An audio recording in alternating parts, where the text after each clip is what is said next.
दोस्तों, news time में आपका बहुत बहुत स्वागत है। दोस्तों, मोदी और ट्रंप के बीच में अब दरार बढ़ गई है, गहरी हो गई। अब ऐसा लगता है खाई बन गई है, खाई। अभी तक भारत किसी भी चीज़ में प्रोवोक होकर आंसर नहीं दे रहा था, लेकिन कल जो भारत ने परसों शाम को जो इंडिया ने रिप्लाई किया, बात बिगड़ गई है। कुछ ज़्यादा ही बात बिगड़ गई। इतनी बिगड़ी है कि अब ये पेनल्टी पे आ गई है। आज 6 तारीख हो गई, कल 7 तारीख है। कल से नए टैरिफ सबके ऊपर लागू हो जाएंगे, 70 से अधिक देशों के ऊपर। और भारत के लिए तो कह दिया कि भाई मैं तो 24 घंटे के अंदर अंदर तुम्हारे ऊपर पेनल्टी मारूंगा। हड़कंप मचा हुआ है, हड़कंप। जब तक इंडिया का स्टेटमेंट नहीं आया था तब तक ये पेनल्टी थोड़ी सी दबी हुई लग रही थी, अब निकल के बाहर आ गई है। भारत ने जो स्टेटमेंट दिया उसमें कहा कि हम टारगेट किए जा रहे हैं अमेरिका के द्वारा और यूरोपियन यूनियन के द्वारा, नाम लेके कहा है।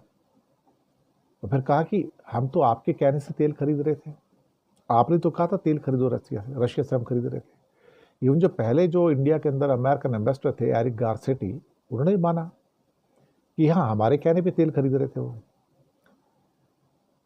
फिर लेकिन एक जगह इन्होंने झूठ बोला इंडिया ने, फिर स्टेटमेंट में, कि हमने affordable energy cost Indian consumer को दिया।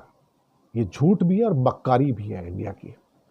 जो इंडिया का स्टेटमेंट है, दरअसल सबसे सस्ता तेल लेके $40 पे, $50 पे, $55 पे, $60 पे, हमें $100 से ज्यादा कीमत पे पेट्रोल बेचा है इंडिया ने। हमें लूटा है। Government has robbed us, I tell you. खुले हाथों से लूटा। और विंडफॉल गेन्स किसको मिले? अंबानी को। अथाह पैसा कमाया, अंबानी ने भी कमाया और सरकार ने भी कमाया। अपने लोगों को लूटा। और जब भी कहते हैं ना हमने एफोर्डेबल एनर्जी कॉस्ट इंडिया को दी, झूठ बोलते हैं, मक्कारी करते हैं। अब कहते हैं कि मार्केट सिचुएशन को देखते हुए जरूरी था। चल, वो बोलते हैं कि हमारे लिए एनर्जी कॉस्ट जो है बहुत जरूरी है। फिर यूरोपियन यूनियन पे इल्जाम लगा दिया कि तुमने 67 बिलियन यूरो के माल जो थे वो रशिया से खरीदे 2024 में। हम ही को इल्जाम दे रहे हो, हम ही को इल्जाम दे रहे हो। और फिर अगर हम खरीदते तो उसमें क्या बुराई है, तो आप हमें कैसे मना कर सकते हो? और ये भी कहा कि आपने फर्टिलाइजर खरीदे, माइनिंग प्रोडक्ट खरीदे, chemicals, iron, steel, machinery, transport equipment, सब कुछ तो खरीदा आपने रशिया से, हमें क्यों मना करते हो? और फिर अमेरिका के ऊपर भी इल्ज़ाम लगा दिया कि आपने भी तो यूरेनियम खरीदा, पैलेडियम खरीदा, ईवी इंडस्ट्री की चीज़ें खरीदी, फर्टिलाइजर, केमिकल, सब तो खरीदा आपने, हमें क्यों बोलते हो मत खरीदो? और फिर आगे कहते हैं कि इंडिया के ऊपर जो अटैक हो रहा है वो अनजस्टिफाइड है, अनरीजनेबल है।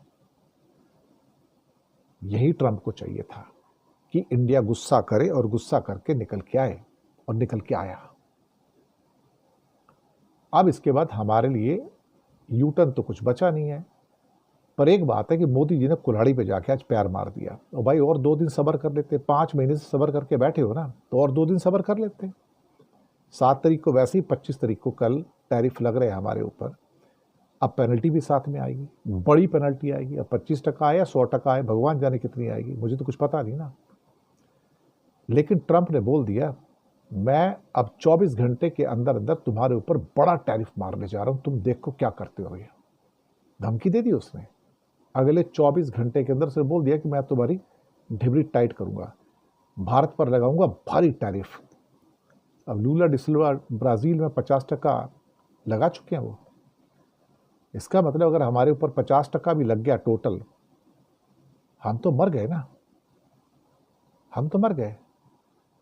और ट्रंप ने एक दिन पहले ही कहा था भारत ना केवल रूस से बड़ी मात्रा में तेल खरीदता है, बल्कि खरीदे गए तेल का एक बड़ा हिस्सा बाजार में बेच के भारी मुनाफा कमा रहा है, यानी कि इंडिया मुनाफाखोर है। भारत को परवाह नहीं कि यूक्रेन में कितने लोग रूस की युद्ध मशीनरी से मारे जा रहे हैं जिसको तुम फाइनेंस कर रहे हो, इसलिए मैं भारत पर टैरिफ बढ़ाने जा रहा हूं। अब जब भारत ने कहा कि यह अनुचित भी और तर्कहीन भी है, तो उसको गुस्सा आया। अब भुग तो बैठ के कुल्हाड़ी पे जाके मोदी जी ने पैर मार दिया आखिर में।